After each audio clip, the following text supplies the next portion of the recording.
Praise the lord. అతి శ్రేష్టమైన యేసుక్రీస్తు నామములో మీ అందరికీ ఉదయకాలపు శుభాలు తెలియజేయుచున్నాను.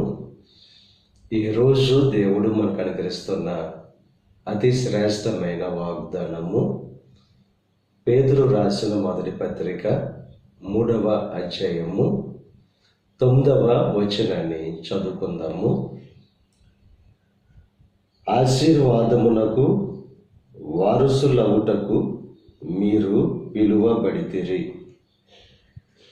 ఆశీర్వాదానికి వారసులు కావాలని చెప్పి దేవుడు మనల్ని పిలుస్తున్నారు. ఇక ఉదయకాల సమయంలో దేవుని ద్వారానే ఆశీర్వాదం ఉందని చెప్పి మనం గ్రహించాలి. ఆయన ఆశీర్వాదం ఐశ్వర్యాన్ని ఇస్తుంది, సంతోషాన్ని ఇస్తుంది, సమృద్ధిని ఇస్తుంది. దేవుడు ఈరోజు మనల్ని పిలుస్తున్నాడు. ఆయన ఆశీర్వాదమునకు వారసులు కావాలని చెప్పి. అబ్రహాము దేవుని యొక్క మాట విని దేవునికి విధేయత చూపాడు.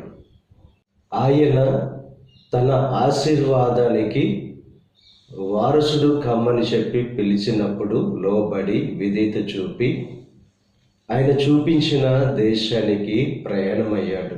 కనుక అబ్రహాము ఆశీర్వదింపబడ్డాడు, బహుతరాలకు ఆశీర్వాదంగా ఉన్నాడు. ఇక ఉదయకాల సమయంలో దేవుని యొక్క మాటకు లోబడి ఆయన పిలుపుకు విధేయత చూపి ఎప్పుడైతే దేవుణ్ణి వెంబడించే వారంగా మనం ఉంటామో దేవుని యొక్క ఆశీర్వాదానికి వారసులం అవుతాం.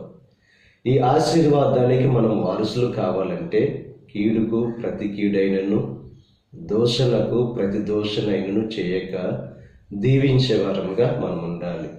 ఎంత బాధించినా, ఎంత కీడు తలపెట్టినా, ఎన్ని దోషణ మాటలు మాట్లాడినా కీడుకు ప్రతి కీడు చేసేవారంగా కాకుండా, దోషణకు ప్రతి దోషణ చేసేవారంగా కాకుండా వారిని ఎప్పుడు మనం దీవిస్తామో దేవుడు అప్పుడు తన ఆశీర్వాదానికి మనల్ని వారసులుగా చేస్తాడు. కనుక ఆ రీతిగా జీవిస్తూ దేవుడు అనుగ్రహించే ఆ ఆశీర్వాదానికి వారసులు కావాల్సిందిగా ప్రభు పేరట మిమ్మల్ని కోరుచున్నాను. దేవుడు మిమ్మల్ని దీవించి ఆశీర్వదించి తన ఆశీర్వాదానికి మిమ్మల్ని వారసులుగా చేయును గాక. ఆమేన్. ప్రార్థన చేసుకుందాం. పరిశుద్ధుడా, మహోన్నతుడా, కృప కలిగిన దేవ, ఈ ఉదయకాల సమయంలో నువ్వు అనుగ్రహించిన అతి శ్రేష్టమైన వాగ్దానం